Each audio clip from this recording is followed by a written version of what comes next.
នឹងទស្សនាហ្គេម Roblox គេហៅថាអត់ដឹងដែរបងប្អូនថ្ងៃនេះខ្ញុំនឹងលេងខ្លួនឯងបងប្អូនអើយចំគេឆាត់ហ្នឹងហ៎20000អត់ច្រឡំ200ច្រឡំ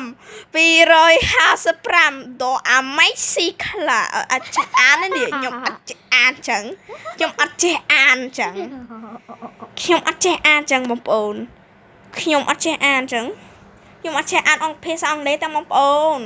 ខ្ញុំអត់ចេះអានទេបងប្អូនអើយ Poppy អីមានអី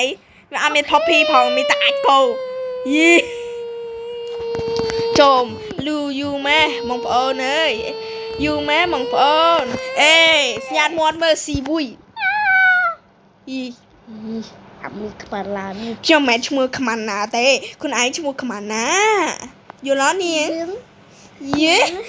ស្មានណាមិនដល់នេះស្មានណាមិនដល់នេះបងប្អូនអើយខ្ញុំទស្សនានៅ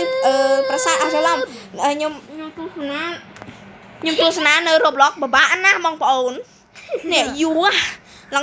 ឡើងចិត្តដល់ហ្នឹងចឹងខ្ញុំសូមជម្រាបលាអ្នកទាំងអស់គ្នាខ្ញុំគ្រាន់តែបង្ហាញប៉ុណ្ណឹងបានណាបងប្អូនបាយបាយ